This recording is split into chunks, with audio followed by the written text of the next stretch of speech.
and honorable members of the Appointments Committee of the National Assembly. And Mr. Speaker, as you rightly put it from the beginning, I know this committee has a constitutional mandate and responsibility to vet appointments or nominations by the President.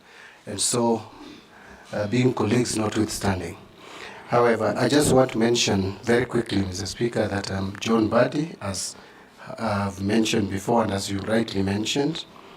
I was born 53 years ago in a small village called Seka in Gwasi, Super South constituency of Homa Bay County. I went to school, first Seka Primary School, 3 years. That's class 1 to 3, class 4 to 8, in another school called Ligongo Primary School. I'll not go into the details because we don't have time to talk about my childhood history. I then proceeded to Kokoro High School. Kokoro Boys is in Awendo constituency, modern day Awendo constituency, where I did my KCSE, and then later proceeded to the University of Nairobi School of Business Studies, that is a Faculty of Commerce. I'm a graduate of accounting, and I'm also a certified public accountant. Actually, I'm a member of the Institute of Certified Public Accountants. I am member number 6101, and I'm in good standing, Mr. Speaker, as can be attested by the file that I've just passed across. Then I must then move straight, Mr. Speaker, to my work experience, which spans over 28 years now. After graduating from the University of Nairobi, Mr. Speaker, I was employed to work with the same university in the finance department. Started off at the very basic level, entry point for a graduate, which is assistant accountant, where I was basically doing the routine accounting duties. But later I rose very quickly to become an accountant, finally to senior accountant 2, and then finally to senior accountant 1. In which time now I was involved in more advanced accounting work. I actually was responsible for preparation of the final accounts for the university. I was in a team that was doing that and preparing for final audit. I was also involved largely in cash flow management for the university. I then later left the university to work for an international organization called MEDIA East Africa. It's a humanitarian organization with headquarters in Switzerland.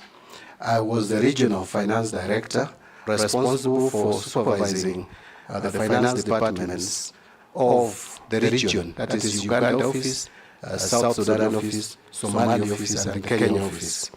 The budget for that organization, the regional budget, which I was responsible for, was $8 million US, which in the current foreign exchange rates could be about 1 billion plus. And my duty in that organization, Mr. Speaker, was basically to do fundraising, do the budget, preparation of budget and fundraising, ensuring proper utilization and efficiency in financial management in the entire region. So I served there for 3.5 years. Then I became a member of parliament, having won my seat for the first time in the elections which were conducted on 29th of December 2007. I won Gwasi parliamentary seat, a seat I won again subsequently 3 times. Actually, I have the record of the only person who has ever been elected in that constituency more than once. But having said that, Mr. Speaker, when I joined this parliament, I have done this now, takes me even to the relevance of my nomination or the docket to which I'm nominated. Since I came to parliament for 15 years, from 2008-15 January to 2022, save for a few months, like about 7-8 months when I served in the cabinet as assistant minister in the office of the president, I have always been a member of the Budget and Appropriations Committee. This committee is the one that actually has the constitutional responsibility and mandates to prepare the budgets of this country. Actually, the budgets that come from the National Treasury are estimates. The budget is a preserve and function of the National Assembly of the Republic of Kenya. So during which time, when I was a member of the Budget and Appropriation Committee, I interacted a lot with the Kenyan budget and the macroeconomic policies. I can attest that I've interacted with the Budget Review Outlook paper, which is always prepared every year. I am very comfortable with how to generate budget policy statements, budget estimates, finance bills, division of revenue bills, county allocation of revenue bill, generally budget process, and the debt management strategy paper. So, Mr. Speaker, I don't want to go into much detail, but let me just mention for relevance that as Assistant Minister in the Office of the President, I was also involved in helping the Prime Minister. In the Office of the Prime Minister, sorry.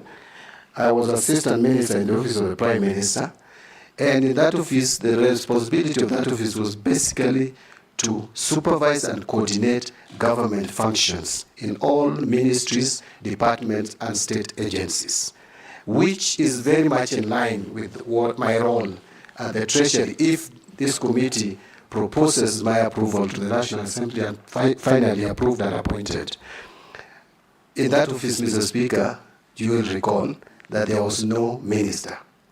And you will also recall that at the time I was appointed, Mr. Speaker and honorable members, there was not even a deputy prime minister. Because remember, the former president, who was the deputy prime minister, had stepped aside because of the cases that he had at the ICC. And the current prime cabinet secretary, who was another deputy prime minister, had already, because of political differences, practically left office. So I was basically deputy or assistant prime minister during that period that I was there. And so I, by default, and I helped the prime minister in coordinating government functions. Now, quickly, because I think my time is almost up, my work in Public Accounts Committee, first as a member in the 11th Parliament for 5 years, and later as the chairman now for 2 years, from 2022, October, I have interacted with how the government spends its revenue. So the government spend is something that now I understand very well. So if I'm given this opportunity, I can easily bring a difference in our financial management, because that is a big concern in this country at the moment. Mr. Speaker, I think I would leave it there, because if I went now to talk about my political life and sharing ODM for 10 years, and I think I would take all the time that's allocated for this vetting. So let me stop. That will do for now. I'll invite members to ask you questions.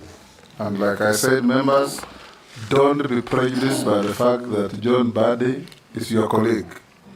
We have interviewed colleagues before, and you must be able to ask questions without fear or favor. David Speaker, you'll go first.